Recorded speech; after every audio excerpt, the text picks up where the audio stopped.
Hi guys, welcome to This Week in Games, a weekly news roundup of what we feel is the important news from the week. So, let's start the episode with some housekeeping, which is us basically coming to you and telling you what's going on behind the scenes, what we're thinking about for the channel, the kind of things we're doing, where we're at with the videos and stuff like that. Keep you up to date every week and informed as to what's going on. Because as I'm sure you're aware, when we're doing a playthrough of a game series, like Mass Effect, like Ratchet, stuff like that, it's not an over-the-night job to get all of them episodes on there. It's a 40-hour game is still a 40-hour game. So the content's coming, it's just taking a little bit of time. Right, so with that said, I am in the process of trying to work out what the next step is in terms of games I'm playing. I'm about to finish Mass Effect. We've got Outriders going every Wednesday, and I think I might step away and not roll straight into Mass Effect 2. I'm thinking I'm going to start Biomutant next week. So I might do something small that I can get completely through over the course of the next week. Something like a smaller game. I haven't decided what yet, but we'll get there. We'll post it. We'll let you know.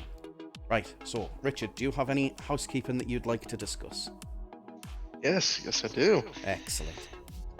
So, as you might have seen on the Game Channel, we've been going through Ratchet 1. We're currently in Ratchet 3. The Ratchet 2 episodes have to just get edited down, and all of that can get posted. I've also been thinking about other games and series that we could potentially get into, whether it's a solo playthrough or me and Craig on the screen at the same time.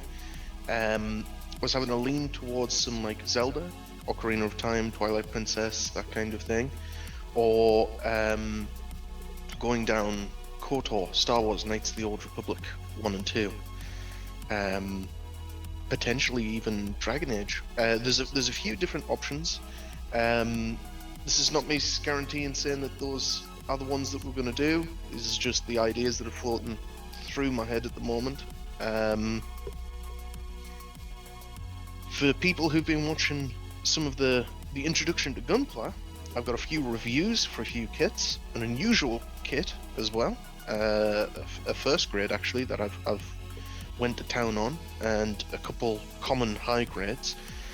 And for the people who've watched some of the Warhammer videos, I have finally gotten that big eBay order in, and it's arrived. So we're gonna have a video for that. Oh yes, more games, more Gundam, more everything. You see, it just takes time. We've got things ordered, things coming in.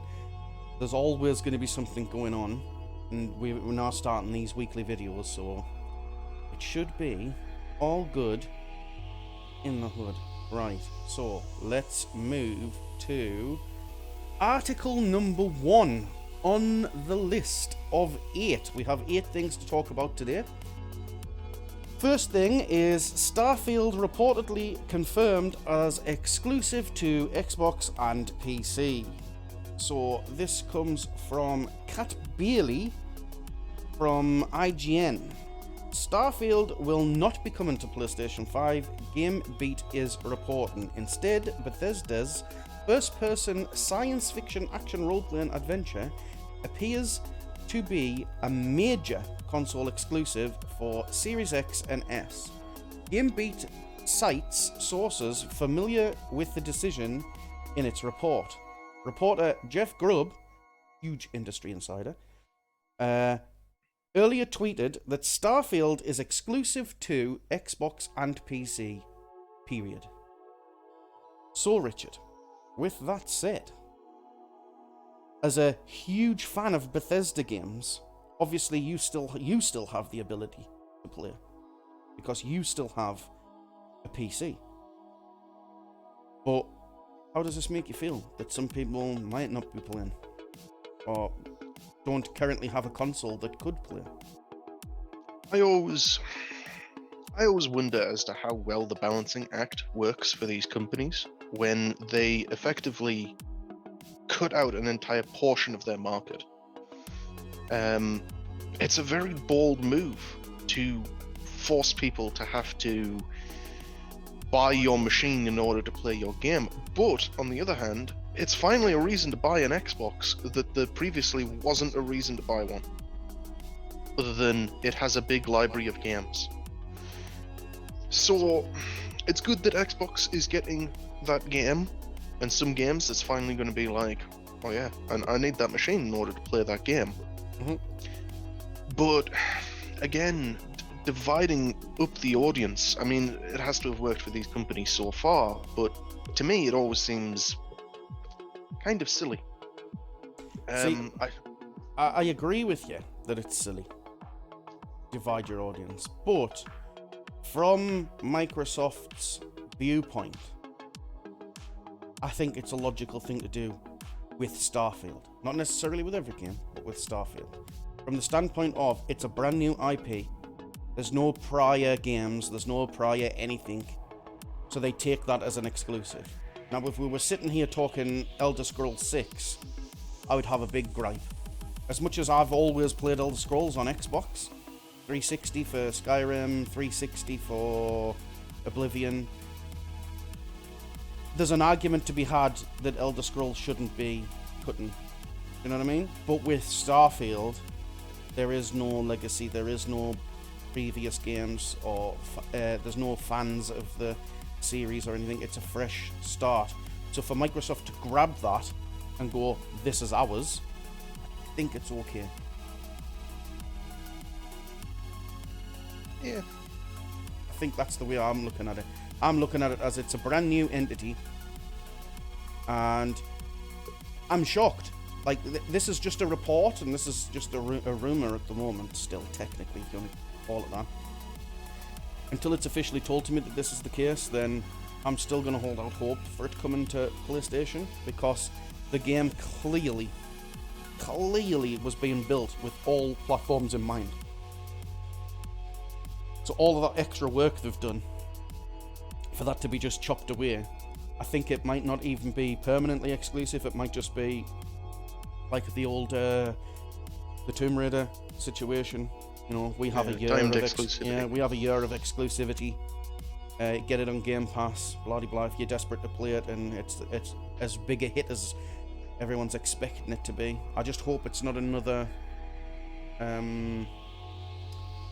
Cyberpunk, that it's obviously built all of this goodwill, and then it's like, oh, but it's got this wrong with it, and it's got this wrong with it. Like, Cyberpunk's a good game. To me, I expect a Bethesda game to have a huge, massive hole in the world that I can see through and see the collision textures, because every single one of them has. So I don't hold Bethesda to any higher of a standard. I expect it to launch and have a multitude of bugs that will never ever be patched or fixed by the creators, but patched and fixed by the community. Right. Well, and there you go. So that's what we think about that. And the next article, in a similar vein, so to speak, is Bethesda's E3 2021 conference will be connected to Microsoft's E3 conference. This comes from Jordan Ollerman of IGN. So, Microsoft and Bethesda will host a joint E3 conference this year. The news was revealed in an interview with Lee Figaro, where Xbox Game Studios head Matt Booty said the two companies will share the spotlight during E3 2021 following Microsoft's landmark $7.5 billion acquisition of ZeniMax. Microsoft and Bethesda will host a joint conference this summer to introduce players to their upcoming projects, the article reads. So, how do you feel about that, Richard? Now it is going to be a case of they're joined. There might be an intermission, a 5-minute, 15-minute intermission. It might just be a case that it rolls through the Xbox stuff, you get to the big Xbox reveal at the end, and then they go, oh, and by the way, it probably is going to go, all of this stuff, boom, Starfield, and that leads you straight into Todd Howard coming out, doing his talk, and then that leads you directly into the rest of the Bethesda stuff. That's how I see it going. If they're going to connect them, you end the Microsoft side with the first reveal of Starfield, have Todd Howard come out, and then start the Bethesda stuff by talking about Starfield, what's happening, where it's going, how they're getting on, and then move to Machine Games and whoever else is going to go. Yeah, I think it's a kind of bit of a power play situation to, oh, this is Bethesda, they're part of Xbox now, it's the same screen time sort of thing. It's just like reiterating, refreshing in everybody's minds that is exactly how the situation is. As long as Bethesda gets the time that they need to be able to talk about the games that they need to be talking about, then that's all that really matters. I agree. I completely agree. As long as they allow Bethesda to still make their E3 presentation their way, and as if it was its own separate entity that is just glued onto the end of the Microsoft one. Even if that bridge is something like the Starfield announcement, like, oh, we've got one more thing to show you, and it's the Starfield gameplay trailer. And then it goes to, right, now welcome to the Bethesda conference. We're going to bring out Todd Howard, and he's going to talk about what's going on, what you've just seen, the systems of the game, because they tend to... I expect the Starfield presentation to be in the same vein as the Fallout 4 presentation, where they just showed the trailer for the game, then he stood on stage and was like, right, this is what's new, this is what's different. You can now build buildings and build settlements and do this, and now we've got this sort of system in, we've got a new this and a new, like, so I expect it to be that, akin to that. I don't know how big or how bold this game is going to be. I'm excited for it. I'm really excited to find out what it is, because I think that's what we've been missing, another big Bethesda RPG. But the fact that Microsoft's enveloped the whole situation and just made it a longer press conference, essentially. They've just given Bethesda a little bit of... They'll probably give them the tail end. They won't start Bethesda and move to Xbox, I don't think. I think it'll be Xbox doing their thing, and that'll feed into Bethesda doing their thing. But yes, I agree. It's not huge news. It was kind of to be expected. At some point, I think we'll even see them drop the Bethesda name from the whole situation. It'll just be Bethesda Game Studios as part of Microsoft or Xbox. Machine Games is Xbox, and so on and so on and so on, are all just Xbox. Like id Xbox. I think the Bethesda moniker will start to slowly drift away and melt away, and it'll just become, oh, that's id, they're Xbox, and so on and so on. But yes, it'll be interesting to see how it all unfolds. Right, next on the agenda, news item number 3. This is a good one. Jeff Keighley's Summer Game Fest begins June 10th with a world premiere showcase. This comes from Rebecca Valentine at IGN, and it states that the season of Summer Games announcements is nearly upon us.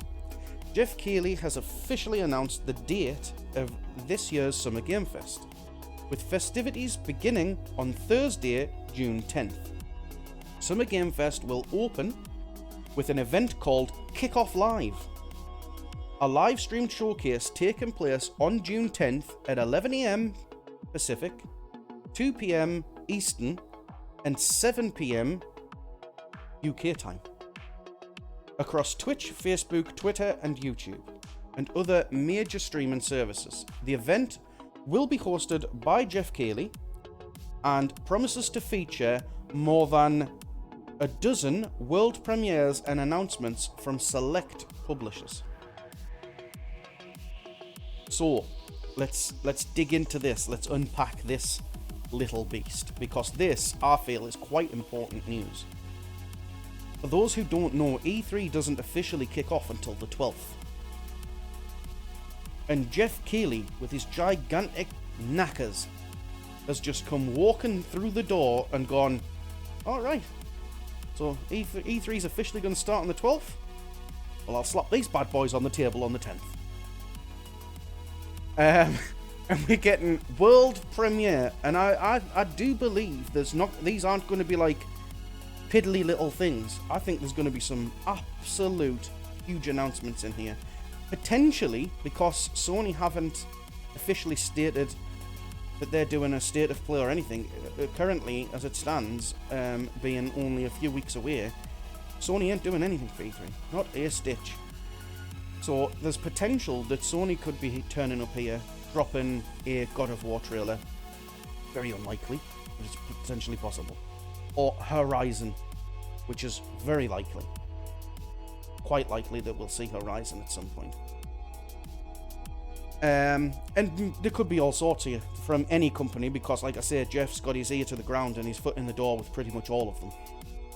So I think it's a big thing to state that this kickoff live is essentially the first day, in my book, and I know they're all doing their own thing. IGN's got their own Summer Games thing going on, and Jeff Keighley's got Summer Games Fest, and so on and so on, you know, and then E3's doing the actual official E3 again, which Xbox and Nintendo and Ubisoft are all part of. But as far as I'm concerned, it's just the season. E3 is the season of game reveals, announcements, and information. It's like Christmas for gamers. We all get to find out what we're going to be playing potentially over the next year and a half. And that kicked off with this Summer Games Fest with Jeff Keighley. 7 p.m. UK time on the 10th, Thursday. And I couldn't be more excited. We, by the way, just a little segue for the news for you, we will be there live streaming on YouTube and live streaming on Twitch. You'll get our live reactions. We'll also have that video cut down and curated into smaller bite-sized pieces for anybody that wants to watch it at a later date. But what do you think, Richard? Kicking off big game announcements, at least a dozen, at least 12, minimum of 12 new game announcements in one sitting. Finally some news about new games. Well, yeah. I mean, it's been a while. It definitely has been. Don't get me wrong, we have reasons to turn the PlayStation 5 on. We have reasons to turn the Xbox Series X on. But we don't really have reasons to turn them on yet. I mean, let's be honest, short of what happened at launch, or within that launch window, which I class as the first 3 months, we're now outside of that first 3 months. We're now in the wilderness, and there is nothing. Let's be honest, there is nothing. There's the odd little thing coming here and there, but Microsoft have not given me a reason to go, oh, this needs to be turned on. And Sony haven't given me a reason to go, this needs to be turned on. I mean, Sony will give me that reason on June 11th, I do believe. The day after Jeff Keighley does his thing.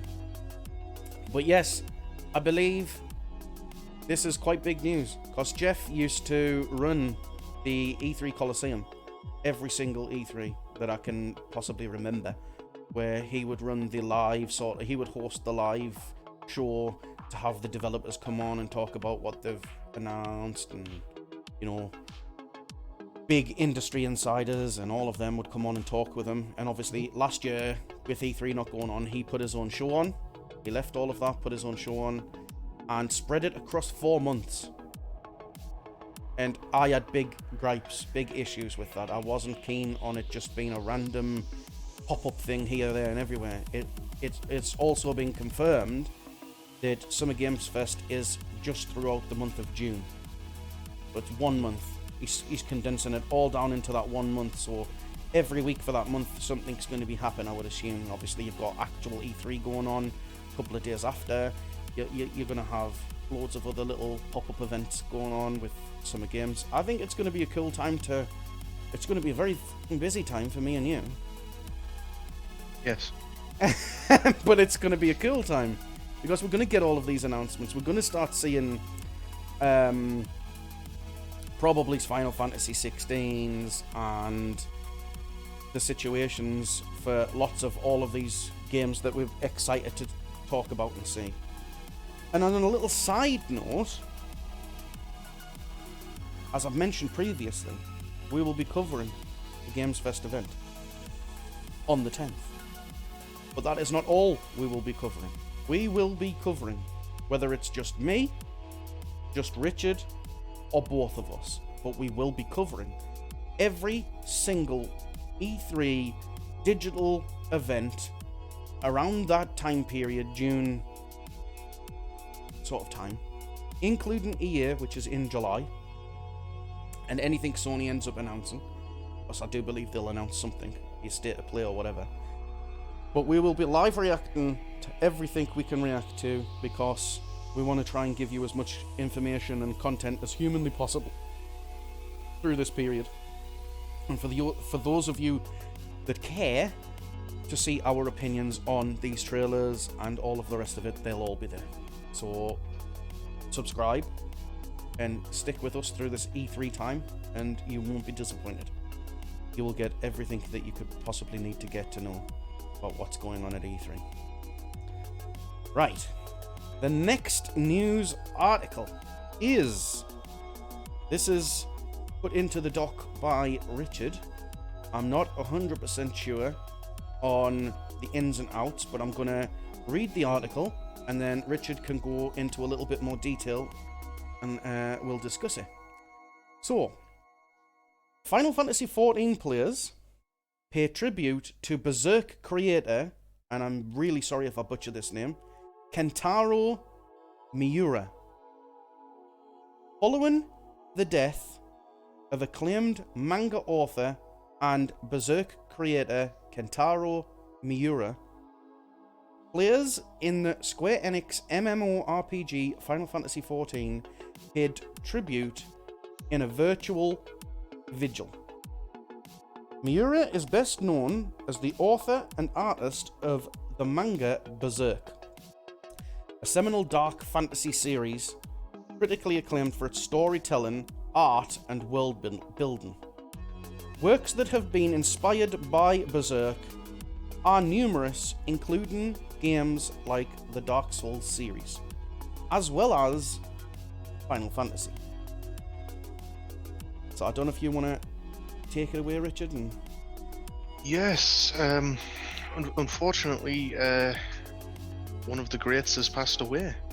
He was a man who sent ripples throughout the manga world, which affected games, movies, TV series, shows.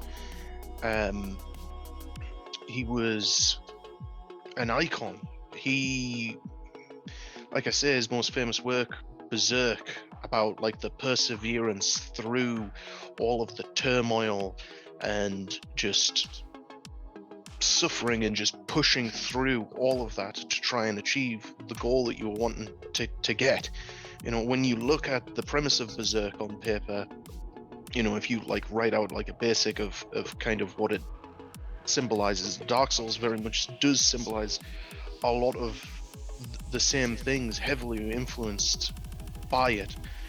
And of course, the influences everywhere. And yeah, it's so unfortunate. 54, not an age to go out at. It was passed away on the 6th of May due to acute arterial dissection. So heart-related trouble. Yeah. I mean, it's not good to see anybody pass away. Games industry related or not. It's never a good thing when somebody passes away. But somebody with his influence in terms of cultural media. It's very sad to think that he is the reason that we have the likes of Dark Souls, Demon Souls, Bloodborne, Sekiro. Like, they've all been influenced by him in some way, shape or form. They all come about because of Berserk and because of him. The fact that he's had influence in the Final Fantasy games we've gotten, and let's be honest, regardless of whether an individual person likes said Final Fantasy game or not, they're pretty much all critically acclaimed. So, huge influence in that area. Now, I don't watch much in the way of manga, but if he's influenced outside of the field of manga where he's well known, then I'm sure he has to have influenced hugely in the world of manga where he's well known. So yes, it's sad to see. It's not something that we wanted to report on, but it is important because he was important, very important. So condolences to his teammates, his family. It's never a good thing.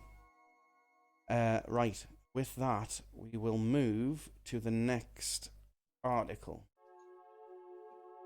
which is EA opening a new studio led by former Shadow of Mordor exec.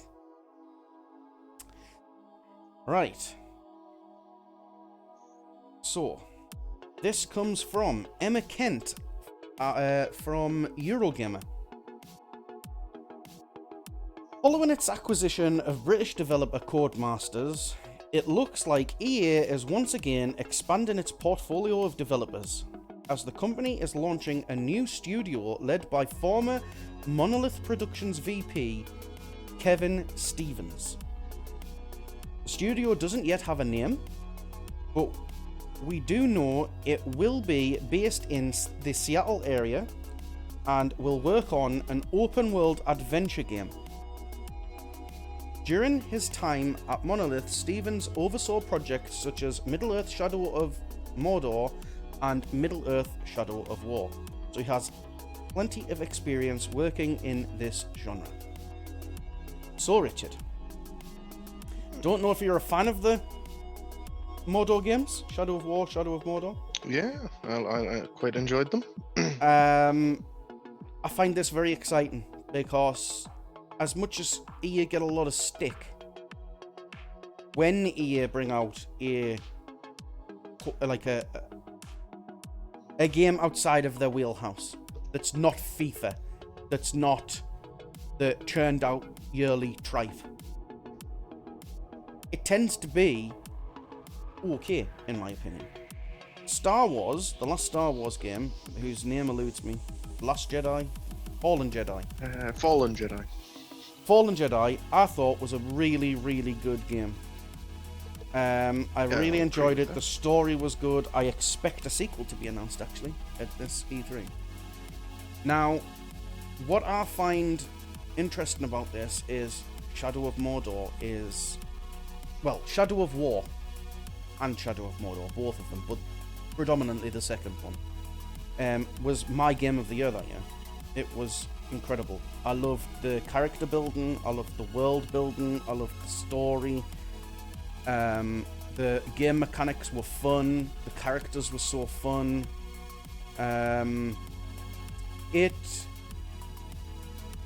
Having that kind of game under EA, under the EA engines, shall we say, the DICE engine and the Crytek engines and all of this, could be phenomenal. It'll be a graphical powerhouse, there's no denying that. It will be, hopefully, if managed correctly, and this guy seems to be able to do it, a good game. Open world, action-adventure game, hopefully in the vein of a Mordor style. I think it could be good. What do you reckon? I'm always down for more for more games, more open world games, RPG, action adventure. I would like to see something's like a little bit of a build on it, like a little bit more refined, more polished. If they're going to go down sort of the Mordor sort of route of things, if they are going to go down that route, I'd like to see an improvement of sort of like the beat by beat sort of situation. Mordor can become a little bit repetitive. I'm sure we all had that moment where when we hit the Shadow War, and it was literally, there's no more story beats now until you've conquered the entire world and you have the whole map, that things came a little bit very, very samey. It was go to this place, fight this big orc guy, something weird happens, you end up dying, you're like, oh no, that's progress lost there, and then you have to go in, kick that guy's butt, or you accidentally make a new captain or something like that, which does add to the fun elements of it, but it did become a little bit of a chore. Yeah. I kind of hope, in a way, that WB start to license out the Nemesis system.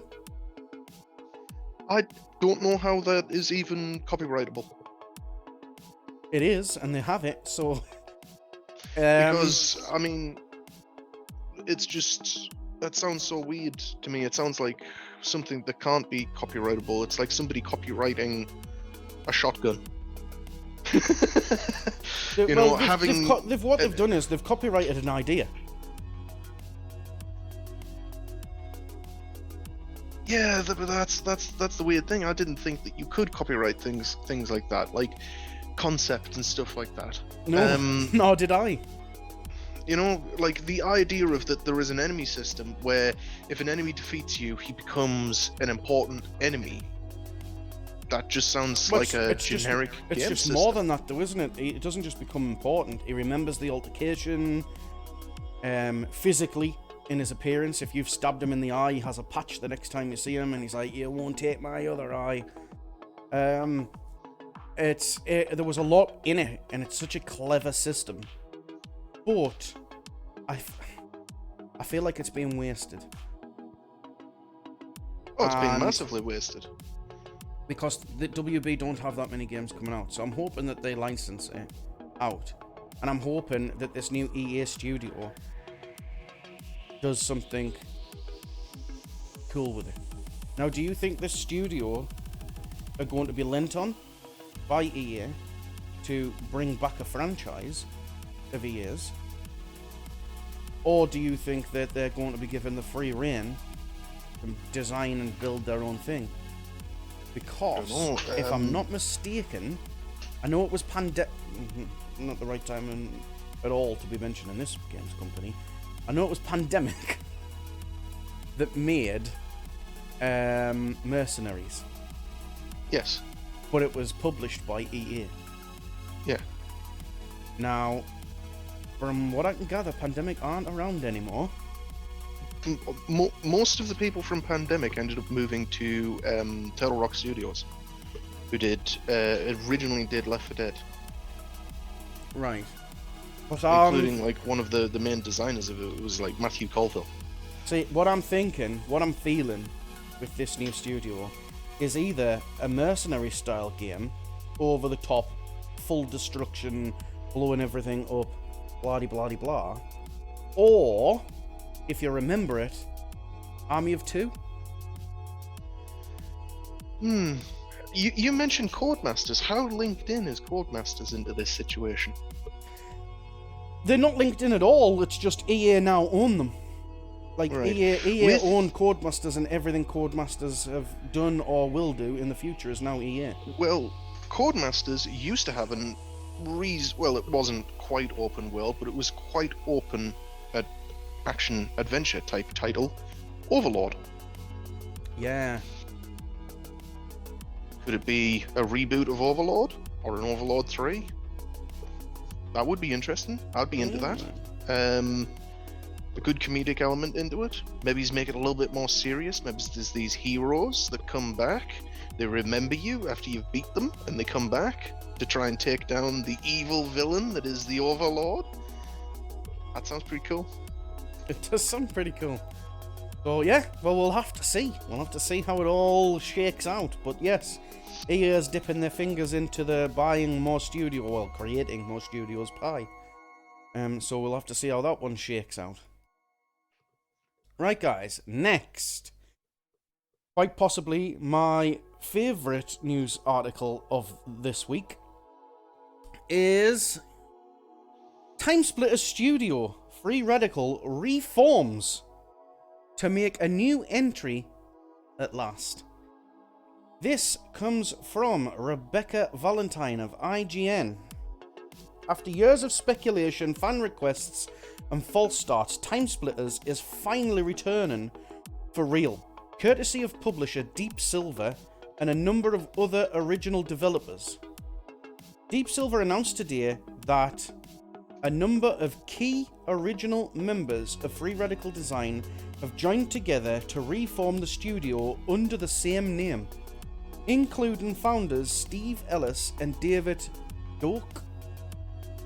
The studio will serve as a subsidiary of Deep Silver. So, Richard, Timesplitters is returning. Yes. What a series! Timesplitters 3 was a fantastic game. All of them are fantastic games.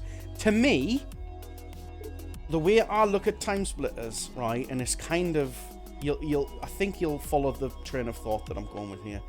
Timesplitters is the original Ratchet and Clank, right? And what I mean by that is it's got that fun, quirky, stylized look, and it's got the insane, mental, fun, quirky guns. It was the Ratchet and Clank before we had Ratchet and Clank, and I think now is the perfect time to be bringing that series back, when they can do ray tracing and all of these fun elements in the game to give it that little bit more flair and fidelity. I'm pretty confident they didn't use capture studios or anything for the original games. I don't think that was a methodology that was being used in video games at the time. So we could have like all these better animations. It's just going to be and they're so fun. They're so fun. I just hope that they modernize the control a little bit, because I was never a fan of the always being centered in the middle reticle that you could spring up or across, but it always springs back to the middle. No, it's a very, very archaic form for doing things. Very, very archaic. But it's exciting. Yeah. Turok used that camera style, didn't it? I'm not 100% sure. I've never been a Turok guy. I think Turok didn't initially use that camera style, but in the re-releases it's an option, and by default it's turned off, so you've got free look. Right. Sure. But no, I find this really exciting because Timesplitters is a beloved series. It is huge. Because obviously its gameplay style is very much GoldenEye. And GoldenEye is the one that gets cited all the time as being the premier first-person shooter back in the day. But Timesplitters was my GoldenEye. I didn't play GoldenEye, and still to this day haven't played GoldenEye. For me, it was Timesplitters, and oh my god, Timesplitters are so good.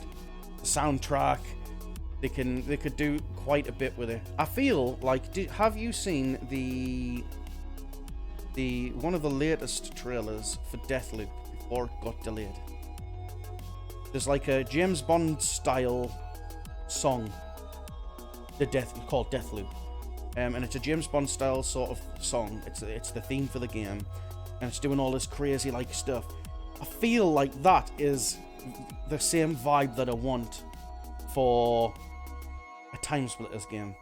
That sort of James Bond style, sort of fancy Shirley Bassey type music, And then, you know, all the quirky, crazy guns, and you're going through and you're like, it's going to be so good. So good.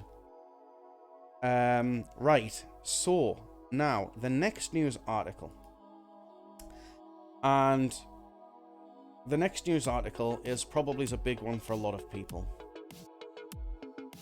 GTA 5 and GTA 5 Online, PlayStation 5 and Xbox Series X and S upgrades is coming November 11th. We now have an official date. This comes from Joe Scrabbles of IGN fame.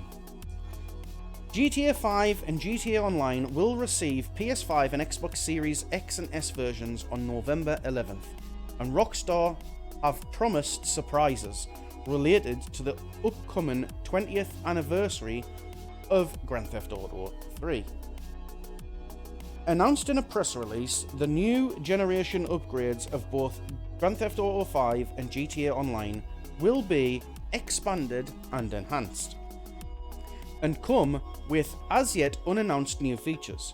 Updates added to the GTA Online this summer will also include special benefits for players to take advantage of in these expanded and enhanced versions when they drop. More intriguingly, Rockstar is also promising surprises related to the 20th anniversary release of Grand Theft Auto 3, including some related to GTA Online. It's not clear just yet what that will entail. GTA 3 first released in October 22nd, 2001. So it shouldn't be at all too long before Rockstar begins announcing what those surprises could be. GTA Online will be released as a standalone game on both PlayStation 5 and Xbox Series consoles, and for 3 months after release will be totally free to PlayStation 5 owners. No pricing has been revealed for the Xbox version at launch. PlayStation Plus subscribers can claim $1 million of in-game currency every month until the updated versions launch. So, this will be the third time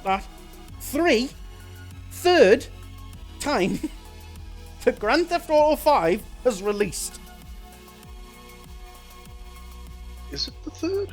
Yes. PlayStation 3, PlayStation 4, PlayStation 5. This is the third time they've released it. Skyrim. It's becoming the Skyrim. Now, this is where I stand.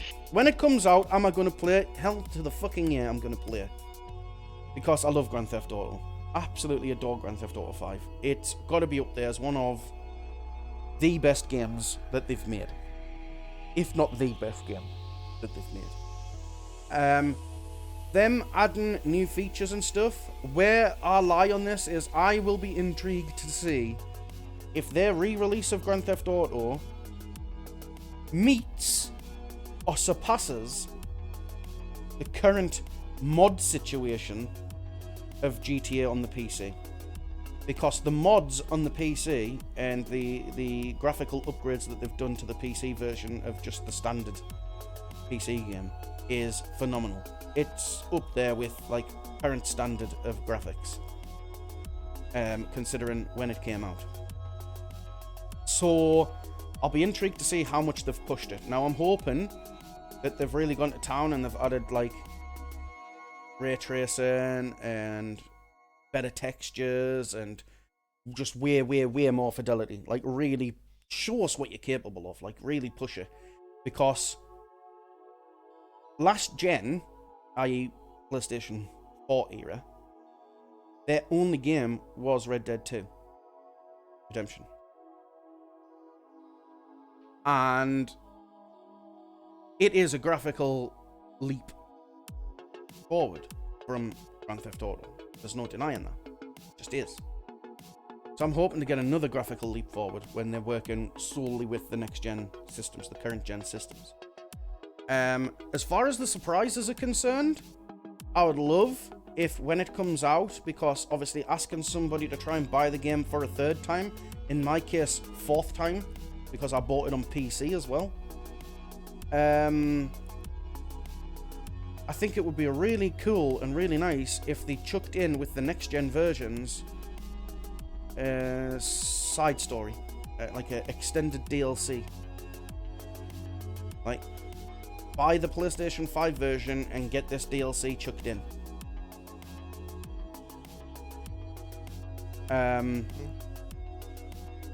They've got to give you a reason other than a graphical upgrade to buy the PlayStation 5 version.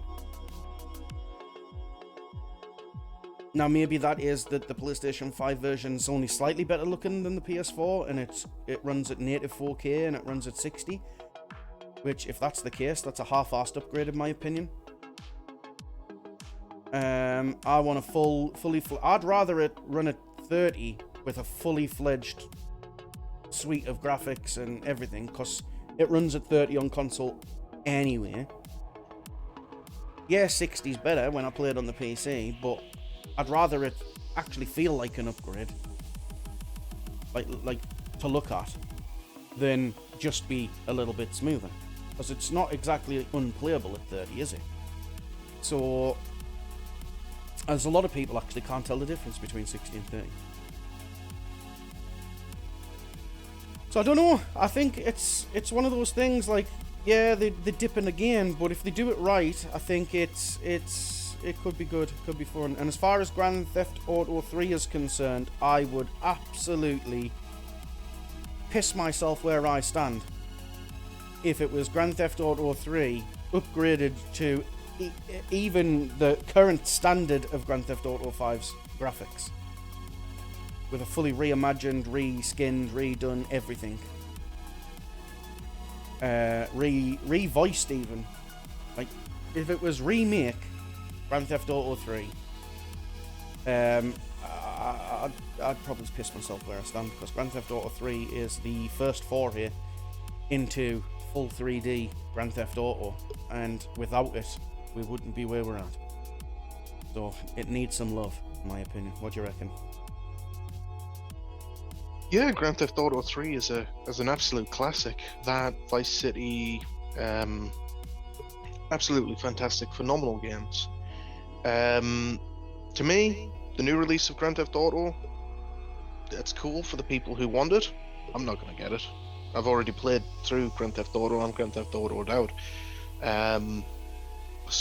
But if they want to boost the graphics and make it better for the people who are into it, who are playing it, absolutely. I don't think they're going to release some kind of DLC thing like that. I think it'll just be more online features and stuff like that. You know, the shark cards and that they offer make them a lot of money.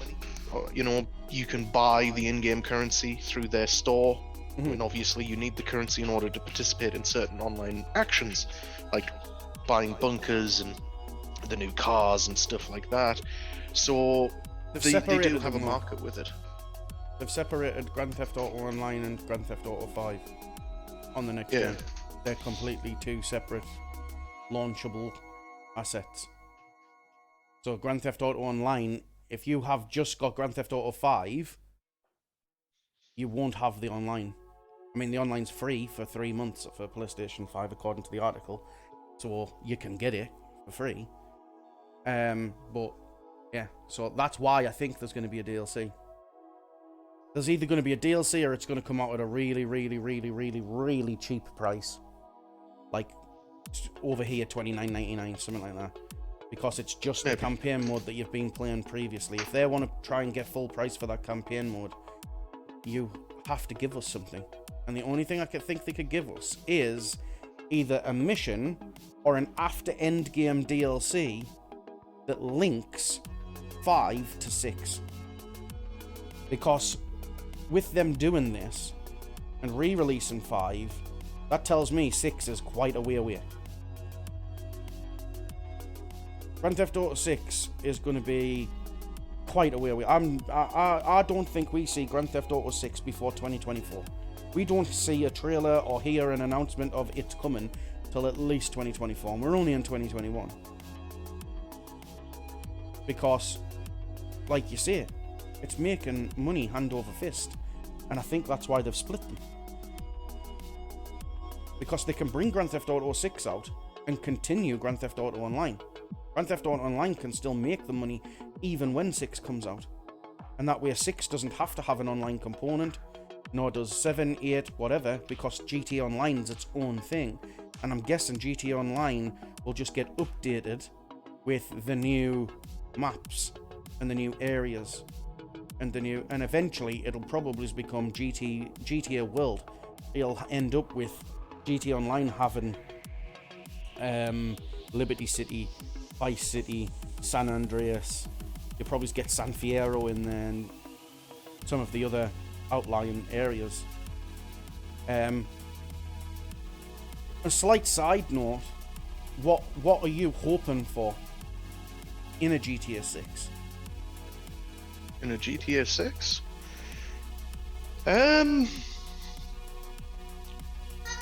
Vice City. I'm pleased you've said that, because I was going to say, I'm torn and I'm split down the middle, because part of me wants another Vice City, but I don't think they'd do another Vice City set in the 80s. And if it's not another Vice City set in the 80s, do I want Vice City? Or do I want them to go to a completely brand new, never before seen location? Like their take on London, or their take on Tokyo, or their take on somewhere else. I've got an idea. I'm going to throw this out here for you, right? What if, right, it's set in Vice City, okay? Do you know how you have the character wheel which has 3 characters on it? What if instead, right, they swap that, right, and it's the same character, but it's the same character in the 80s, the same character 2000s, and they have a campaign that's in Vice City across 2 timelines that intersect. So you do the missions in the past where he's, Miami Vice and all of that. He's got to get the coke. You could even go across. You could go across 3 generations, couldn't you? You could do it in the 80s, in the 90s, and in the noughties. Yeah. And then that would be an interesting take on it, because then you get the Miami Vice everybody wants and craves, but you also get to show it after the fact. That's a lot of work, though. That is a lot of work. It would be 2 maps. They'd have to do all of the cars twice. Potentially 3 if they do the 90s. Because then you've got to do the 80s vibe, the 2000s vibe, and then the in-between vibe. The tracksuits and all of the craziness of the 90s. And then all of the now, but then all of the 80s. I mean, the thing is with Vice City, right? Vice City is a good game. Love Vice City. Vice City is my second favourite after 5. But a lot of that is down to literally the radio stations in the cars. It's the 80s vibe, the 80s music. The actual game itself isn't that much of a leap forward from 3. It's just the 80s vibe. You whack 80s on something and everyone loves it. And I'm telling you, that's just fact. But yes, I agree. I think this is probably not a bad thing. Like I say, Grand Theft Auto is an absolute entity unto its own. It can do what the hell it wants and no one's going to really complain. My only gripe with them bringing it out again is I would have much rather had GTA 6 news. Even if that news is it's not coming for 4 more years, I'd rather just know. Give me a logo, give me a title, give me something to be excited about Grand Theft Auto 6, because right now, like, you're just giving me more Grand Theft Auto 5, and let's be honest, I've finished Grand Theft Auto 5 3 times. I don't replay games. Not the kind of thing I like doing, but I've done Grand Theft Auto like 3 or 4 times. And yeah, them adding new graphics and that is all well and good. Am I going to play it again? Possibly. Would I rather have a new Grand Theft Auto? Definitely. But we'll see. Maybe this is their way of saying, here's some more Grand Theft Auto, because we know it's going to take friggin' ages. So, who knows? Right, the next news article, and final news article of the day, boys and girls, is... It's a doozy. Right, it is The Last of Us Part 2 has been upgraded for PS5 and we've tested it. This comes from John Lineman of Digital Foundry fame on Eurogamer. So, it states, The Last of Us Part 2 has finally received its long-awaited PlayStation 5 upgrade, 11 months to the day since Naughty Dog's epic sequel launched on PlayStation 4 and Pro. Its free upgrade takes the form of a 299 megabyte patch, version 1.08, that automatically updates the PlayStation 4 version of the game, offering PlayStation 5 users the chance to play the game at 60 frames per second. We've had the patch in for a week now, allowing us to extensively test and retest the game from start to finish. And slightly further down we have update. There is a talk of enhanced resolution surrounding this patch, but Sony has confirmed with us that this is part of the suite of features PlayStation 5 can bring to PS4 titles, running under back compat, not The Last of Us 2 patch specifically, which is indeed 1440p locked. In terms of how close PlayStation 5 gets to a locked 60 frames per second, let's just say there's little to worry about here. So Richard, finally, The Last of Us 2 is now available at pretty much 99.99999% of the time. Well, hello. Locked 60 frames per second on PS5. There's no resolution bump per se yet. There's no graphical enhancement. It is still the PlayStation 4 Pro version of the game, but it now runs at a buttery smooth 60 frames per second. This is good news, in my opinion. This is great, because we can now play the Last of Us series from beginning to end, 60 frames per second. Great. Excited. Now, I know you haven't played The Last of Us 2 yet. Is it something you're looking forward to playing? It's not even on my radar. Completely forgotten about it. Buried. Really? Yep. Just completely not something you're interested in playing? Yeah, it wasn't even... I'd remembered it, and I thought, oh yeah, that seems like it might be a canny game, what have you. But until you mentioned it there before, I had even forgotten that the second one had come out. Oh, well. I mean, it's a very divisive game. It really is. You either love it or you hate it. And the people that hate it, I feel, and this is only my personal opinion, I feel like they hate it for the wrong reasons. I hated it at one point, but after playing it, I grew to really, really, really like it. It's one of those situations where you need to mull it over. You need to give it a little bit of time. Because there's things that happen, I won't say because I don't want to spoil it for anybody that hasn't played like yourself that might end up playing. But there are events that happen that give you very, very, very strong feelings towards a particular character in the game. And people don't like it for that reason. And that's fine. Because isn't that the point of a story-driven game? To evoke emotion and reaction. So, ultimately, I feel like it's doing its job. One way or the other, whether it's a good reaction or a bad reaction, it's invoking feelings from you. So it's doing its job. But yes, I'm pleased to have 60 frames per second for The Last of Us, which now means it's on the list. The Last of Us is going to get played through for the channel. Again, I know I say I don't play many games more than once. I did play The Last of Us 2 twice off the belt because I had to play it for myself. And then I'd previously gone through The Last of Us 1 for my next door neighbour because he was like, is this a good game? And he doesn't really play anything other than FIFA. He's not great at games. It's not Call of Duty or FIFA. So I decided to go through it, and he watched it as a essentially TV show style story. Loved it. Went through the second one and was like, unbelievable. Unbelievable. Can't believe they've gone that way with the story, done all of these things. So yeah, it is up there. There's no two ways about it. It's Naughty Dog. I firmly believe Naughty Dog don't make bad games. They make games that evoke interesting reactions. Uncharted is a series that needs to go on this channel as well.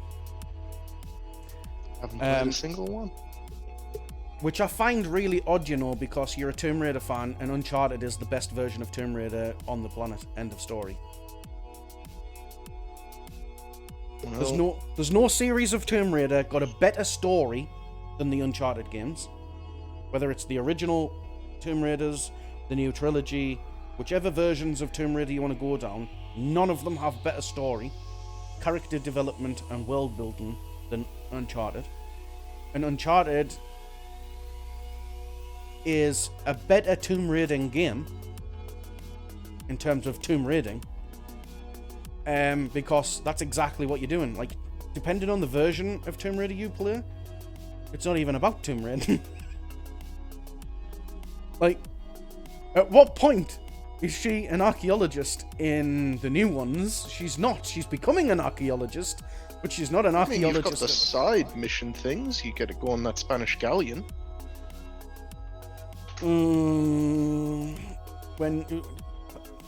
Once you have played Uncharted, we'll talk Spanish Galleon.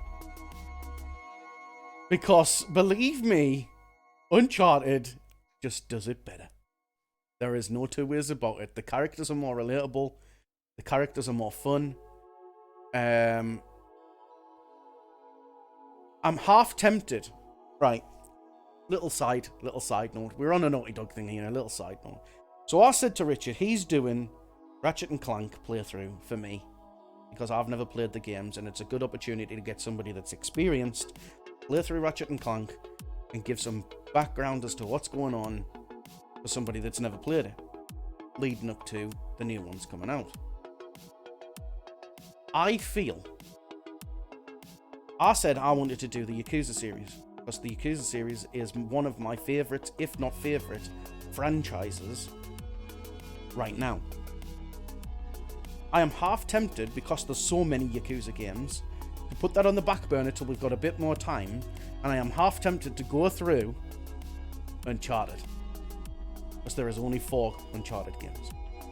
5 if you count the standalone expansion that was supposed to be part of 4, but then ended up becoming a standalone game. So I am tempted to, after this, discuss whether we should do Yakuza or Uncharted, and we will keep you apprised of what's going to happen. So guys, that was the news for this week. Please like the video, share it, get us out there so that more people can get involved. Obviously, this was a bit of a longer video than I expected. We've been on about an hour. We will get better at this. We will whittle it down and not waffle on as much. But, you know, first video in the series, always a learning curve. So we will progress. We want you to critique and leave comments. Let us know what you want to see, what you don't want to see in these little news segments. In terms of us talking about it. Do you want to just hear the news and a quick opinion? Do you want us to delve into what we think? You know, that sort of thing. Thank you very much for watching. If you've watched the whole video, you're an absolute legend. And we love you all. Thanks for watching. We will see you next Friday for the next episode in this series. Keep a lookout for our predictions videos on E3. Keep a lookout for the next episode in Mass Effect and the next set of episodes in Ratchet & Clank. We appreciate everything that you do for us, watching the videos, sharing the videos and all of that malarkey. And with that said, all you're getting from us. So So we'll see you next time. Bye bye.